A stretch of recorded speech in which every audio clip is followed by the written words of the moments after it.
ఈ గొప్ప దేవుని గురించి నాకు మాటలు చెప్పడానికి నేను ముందు నిలబడడానికి చాలా సంతోషిస్తున్నాను. ఎందుకు చెప్పనంటే దేవుని కోసం తెలుసుకోవడం ప్రతి వాళ్ళ యొక్క బాధ్యత. మనం ప్రతిరోజు ఏదైతే పని చేసుకుంటామో వాటికి ఏ ఆటంకములు లేకుండా నా దినచర్యలో మనం చేసేటువంటి పనులలో ఆయన చేతుడు వాడుగా ఉండి మనం నడిపిస్తాడు. ఆ నడిపించడానికి దేవుని పట్ల మనం ఆసక్తి కలిగి ఉండాలి. ఎందుకు చెప్పనంటే ఈవేళ మనం మాట్లాడేటటువంటి నూతన సంవత్సరంలో మనం కొత్త బట్టలు వేసుకొని ఏదో చెప్పుకొని చేసేది కాదు. కొత్త బట్టలు అంటే మంచి మనసుతో వస్త్రం ధరించండి, తప్పలేదు. కానీ మన హృదయం తేటతల్లుగా మంచిగా మనల్ని లేకుండా మనం చూసుకోవాలి. అదే సందర్భాన్ని పురస్కరించుకొని ఈ మొదటి రోజు మొదలుకొని మన రత్నం కాలం అంతా కూడా వేస్తూ తోడుగా ఉంటాడు, మిమ్మల్ని నడిపిస్తాడు. ఎందుకు చెప్పాలంటే మీరు శ్వాసంతో ప్రార్థన చేయండి, వాక్యం సిద్ధంగా జరగండి. ఈ రెండింటిలో ఉన్నట్లయితే దేవుని యొక్క సంరక్షణలో మీరు ముందుకు సాగుతారు. ఇవన్నీ నేను ఆశపడి కొత్త సంవత్సరం చెప్పేది 7 మాటలు మంచి మాటలతో చెప్పాలనుకుంటున్నాను. ఆ 7 మాటలు ఏంటి అంటే, క్రైస్తవ మార్గాన్ని వెళ్ళాలి అంటే మీరేం చేయాలి, మీరు ఎలా ఉండాలి. బైబిల్ నుంచి నేను చెప్పినట్టు మీరు క్రైస్తవం చదవండి. చదివితే దాంట్లో దేవుని యొక్క వాక్యము చాలా స్పష్టంగా చెప్పడం జరిగింది. ఆ మాటల్లో మొదటిలో ఏంటి అంటే ప్రతి నామములు కూడా తప్పులు చేస్తారు, సరిదిద్దుకోవాలి. అట్లాగే మనం చేస్తూ వెళ్ళిపోతున్నాం కదా, ఏం చేస్తారులే ఎవరేం చేస్తుంటే ఒకసారి ఏదో ఒడిలో రూపం వచ్చిందంటే మనం కాపాడేవాడు ముందు కాబట్టి చాలా జాగ్రత్తగా ఇక్కడ ఉండాలి. అందుచేతనే సామెతలు 29వ అధ్యాయం 1వ వచనంలో ఒక మాట ఉంటుంది చూడమ్మా. సామెతలు 29:1వ అధ్యాయం. ఎందుచేతనంటే చాలా మంచి మాట అది. ఎందుకంటే అది ఒక హెచ్చరికతో కూడినటువంటి మాట. మనం ఏదో అనుకుంటాం, జీవితంలో నేను ఏం చేసినా నడుస్తుందంటే నాకు తొలగేయాలనుకుంటాం. అందుకే సామెతలు 29:1 చాలా చక్కటి మాట ఉంది. ఆ మాటను ఒకసారి నేను జ్ఞాపకం తెచ్చుకున్నట్టయితే అది కూడా చాలా బాగుంటాయి. ఆ వాటిని ఒకసారి అలా చదవండి. ఎన్నిసార్లు గద్దించినను లోబడినవాడు తిరుగు లేకుండా హఠాత్తుగా నాశనం చెందుతాడు. చూసారా, అంటే గద్దించడం అనేది దేవుని వాక్యమును మిమ్మల్ని హెచ్చరిస్తుందన్నమాట.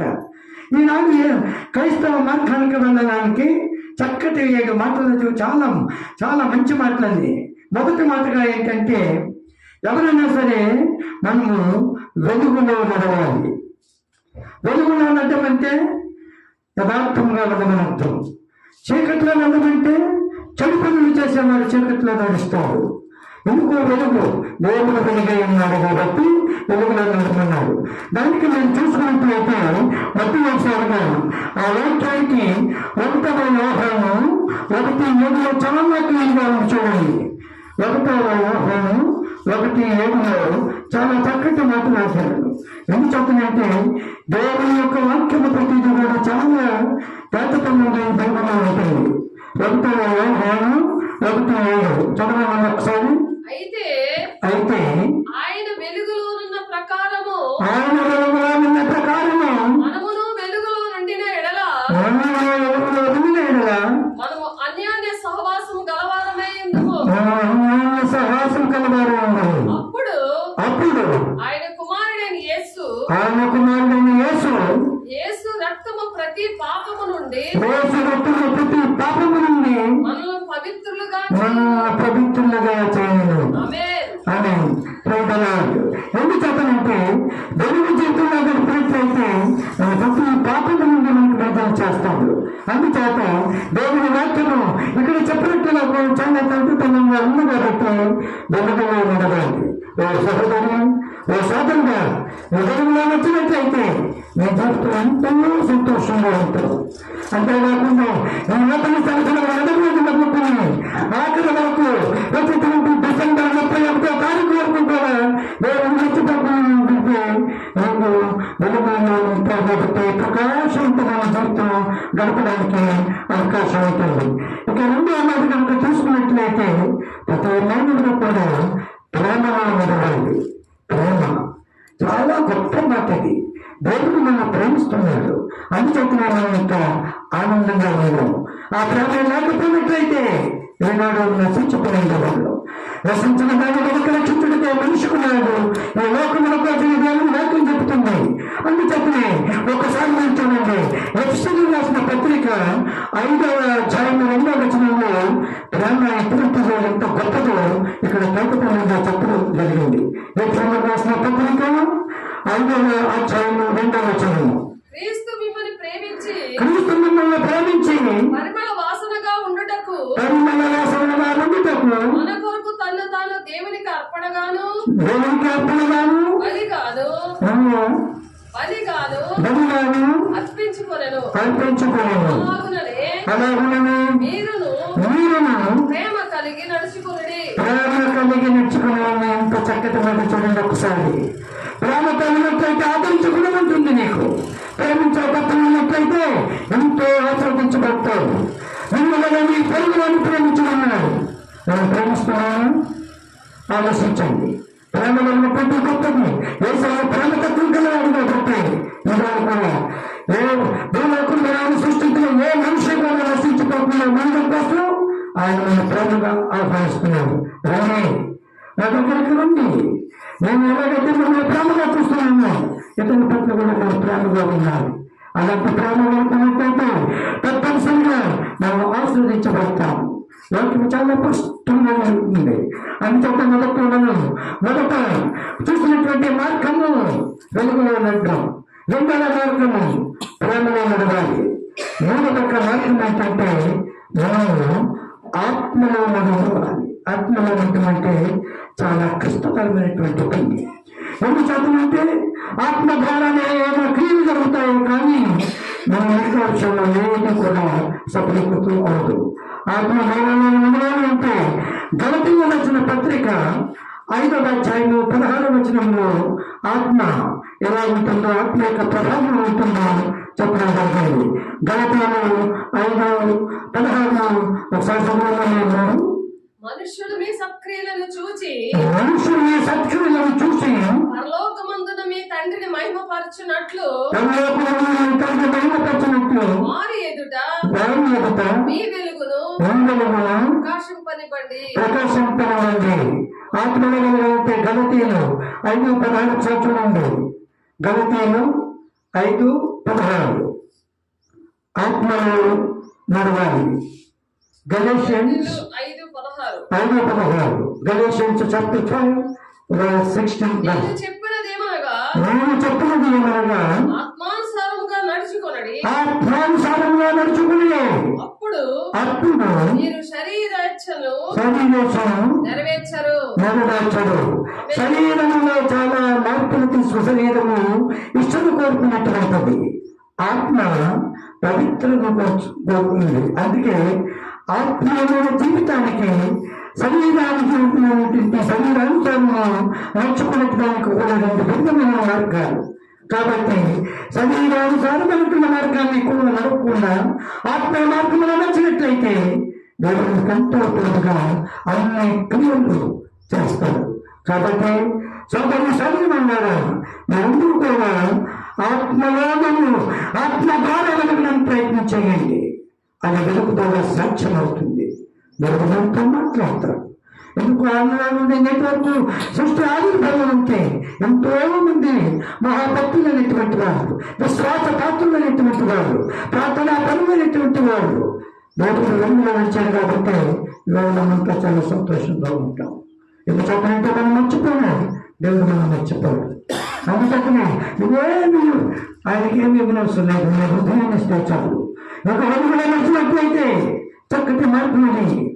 చీకటిలో వెళ్ళడానికి అవకాశం ఉండదు. చీకటి మార్గం అంటే తప్పుడు గ్రహించడానికి దోహదపడే మార్గం. కాబట్టి వెలుగులో నడవాలి ప్రతి మానవుడు. అంతేకాకుండా ప్రేమలో నడవాలి. మన మూడవలో కూడా ఆత్మలో నడవాలి. మనకు ఒక మార్గం 2వ మార్గంలో చూసుకున్నట్లయితే సత్యంలో నడవాలి. నేనే సత్యంలో నేనే ప్రేమలో ఉన్నాడు. ఆయన కీర్తున్నాడు. సత్యంలో నడవాలి. సత్యంలో వచ్చిన వాడు ఎప్పుడు కూడా చాలా సంతోషంగా ఉంటాడు. అక్కడో మాట ఇక్కడో మాట మాట్లాడు. యథార్థంగా జీవించడానికి ప్రయత్నం చేస్తాడు. ఈ సత్యం ఏంటంటే మాట 3వ యోహాను 3:9 ఒకసారి వ్యవహారం 3:4 చాలా స్పష్టంగా రాయబడింది.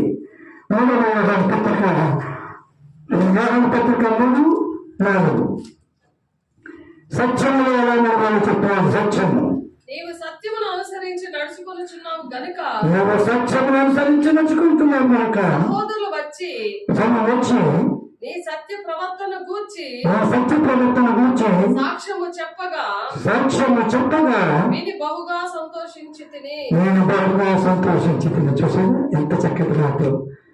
శంకర్ గారు చాలా మెచ్చుకోండి, చాలా సత్ప్రవర్తన కలిగి ఉన్నాడని చెప్పినప్పుడు దేవుడు ఎంతో సంతోషిస్తాడు. ఎందుచేతనంటే నేను మీకోసం చెప్తున్నాను, యథార్థంగా సత్యంగా జీవిస్తున్నాడు కాబట్టి వాక్యానుసారంగా జీవిస్తున్నాడు అంటే అంత సత్యంగా జీవిస్తున్నాడంటే ఎంత మనసు ఆనందపడతారు. ఉదాహరణ తీసుకున్నట్టు నేను పెట్టలే నా భార్య, నా కూతురు కానీ నా కుమార్తె కానీ యథార్థంగా సత్యంగా జీవిస్తున్నాడంటే అంత సంతోషపడతారు తల్లిదండ్రులు. అలాగే దేవుడు మన కోసం కూడా అట్లాగా సంతోషపడతారు. కాబట్టి అలాంటి మార్గాన్ని మనం ఎప్పుడు చేసుకోవాలి, పాత్రలు గతించిపోయేలా చూసుకోవాలి. మొదటి పైన 2025 సంవత్సరంలో జనవరి నుంచి డిసెంబర్ వరకు జరిగినటువంటి చలికాలంలోనే మర్చిపోయింది. ఇంకా మనకు సమయం ఇచ్చాడు దేవుడు. ఈ నూతన సంవత్సరంలో ఒక నూతన ఆలోచనతో, ఒక నూతన మనసుతో మంచి మార్గాన్ని ఎంపిక చేసుకున్నట్టయితే మన దేవుడు ఆశీర్దిస్తాడు. అలాంటి మంచి మార్గాన్ని మనందరూ ఎంపిక చేసుకోవాలి. ఇకపోతే మనము సత్క్రియల మార్గంలో నడవాలి. సత్క్రియలు అంటే మంచి కార్యములు, క్రియలు, పనులు చేసేటువంటి ఎఫ్సీలు రాసిన పత్రిక 2:10 చూడండి. ఒకసారి తొందరగా రిఫర్ చేయాలన్న తొందరగా రిఫర్ చూడండి. సత్క్రియలు ఎఫ్సీలు రాసిన పత్రిక 2:10. ఈ సత్క్రియలు అంటే ఏంటి? దేవునికి ఇష్టపడేటువంటి కార్యక్రమం చదవండి. మరియు వాటి యందు మనము నడుచుకొనవలెనని, వాటి యందు మనము ఏంటి సత్క్రియలు కనుక నచ్చుకున్నట్లయితే అంటే దుష్ట కార్యములకు రాకుండా మంచి కార్యములు చేయడం అర్థం. చదవండి. మరియు వాటి యందు మనము నడుచుకొనవలెనని దేవుడు ముందుగా సిద్ధపరిచిన సత్క్రియలు చేయుచు సత్క్రియలు చేయుటకై మనం క్రీస్తు యేసునందు సృష్టింపబడిన వారమై ఆయన చేసిన పని అయి ఉన్నాము. కాబట్టి దేవుడు మనకు సత్తు చూసింటూ మనం సృష్టించాడు. కాబట్టి ఆ సత్క్రియల మార్గంలో మనం అందరం ఉండవాలి. ఎందుకంటే నిర్దిష్ట మార్గంలో వచ్చినట్టయితే నాశనానికి దారి తీస్తుంది. కాబట్టి ఈ సత్క్రియలు మంచి పనులు చేసినట్టయితే అందరూ దాన్ని ఆచరిస్తారు. కాబట్టి 10 మంది కూడా సంతోషంగా ఉండడానికి అవకాశం ఉంటుంది. మరి ముఖ్యంగా మీ గ్రామంలో అనేక మంది ప్రజలు అనేక కార్యక్రమాలు నిమగ్నమై ఉంటారు. కాబట్టి మంచి మార్గాన్ని ఎంతో చేసుకున్నట్లయితే మనం దేవుడు మనం ఎంతో ఆదరిస్తాడు, ప్రేమిస్తాడు. కాబట్టి ఇంకా ఆలయంగా తీసుకున్నట్లయితే జ్ఞానముతో నడవాలి. జ్ఞానముతో నడవాలని తెలుపుతుంది. కొలసీలకు రాసిన పత్రిక 4:5 అధ్యాయంలో ఉంది. జ్ఞానంతో నడవడం నేర్చుకోవాలి. జ్ఞాన మార్గాన్ని ఎంపిక చేసుకోవాలి.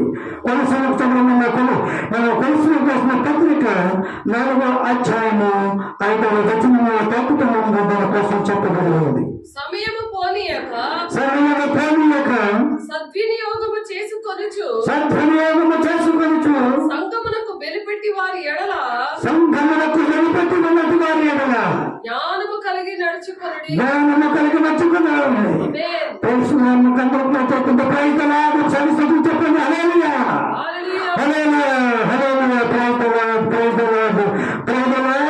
చెప్పండి. ఎందుకు చెప్పమంటే మనము సత్క్రియ ఎట్టి పరిస్థితుల్లో కూడా జ్ఞానం ఉండాలి. జ్ఞానం కలిగిన మనిషి మంచి మార్గాన్ని ఎప్పుడు చేసుకుంటాడు. కాబట్టి ఆ జ్ఞానంతో అయితే చెడు కార్యాలు చేయడానికి అవకాశం ఉంటుంది. అందుచేత నాకు దేవుడిచ్చిన జ్ఞానాన్ని బట్టి మంచి కార్యాలను ఎంపిక చేసుకోండి. ఆ జ్ఞానం ద్వారా మంచి పనులు చేయడానికి ప్రయత్నించండి. ఆ జ్ఞానం ద్వారా ప్రతి ఒక్కరికి సహాయపడండి. ఆ జ్ఞానం ద్వారా సమయం వచ్చినప్పుడు సరైన సలహాలు ఇవ్వండి. మంచి మార్గంలో వెళ్ళడానికి జ్ఞానం దేవుడు ఇచ్చాడు.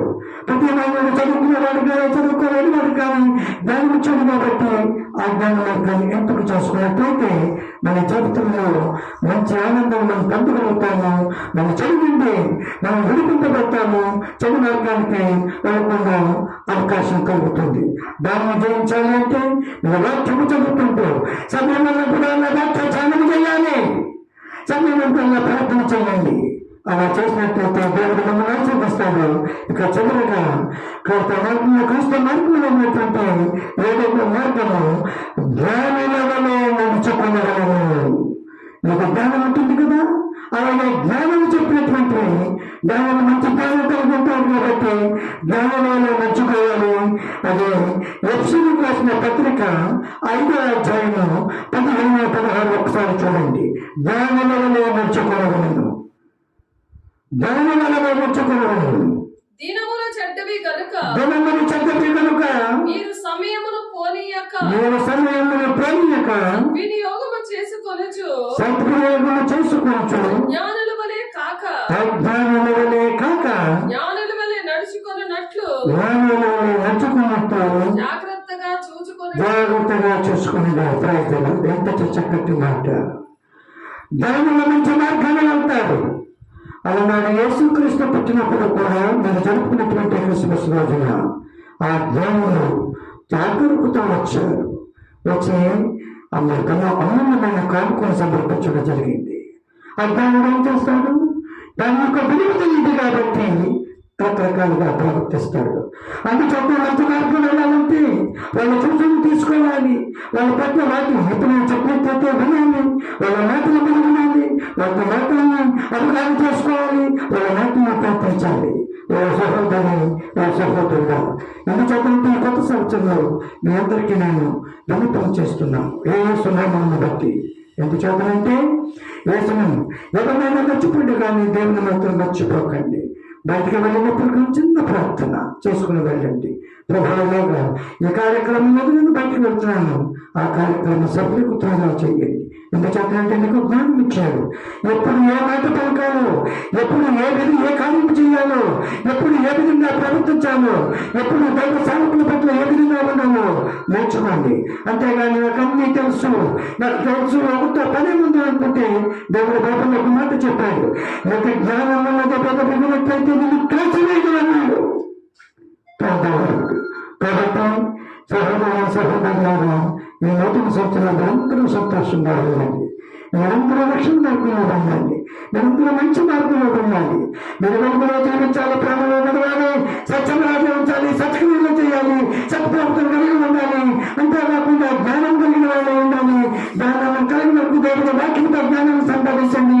జ్ఞానం అనేటువంటి వెలుగుతూ చేసుకుని జ్ఞానంలో ఉండగానే జ్ఞానం వల్ల ప్రవర్తించినట్టయితే ఈ సంవత్సరం అంతా దేవుడు ఈ జీవితంలో మంచి కార్యములు చేయాలని కోరుకుంటూ ఈ ఆదివారం నాడు మొదటి ఆదివారం నాడు ఈ కొత్తగా ప్రారంభించినటువంటి ప్రార్థన మందిరంలో దేవుడు ఈ మాటలు మాట్లాడడానికి మీకు అవకాశం ఇచ్చినందుకు ఆ దేవాలయ దేవులకు ఈ ప్రభుత్వ ప్రేమలందరికీ కూడా ఈ నూతన ఆత్మీయ సంవత్సర శుభాకాంక్షలు తెలియజేసుకుంటూ దేవుని నామములో మీ అందరికీ ధన్యవాదాలు తెలియజేస్తున్నాను. దేవుడు ఈ మాటను ధరించిన గాక.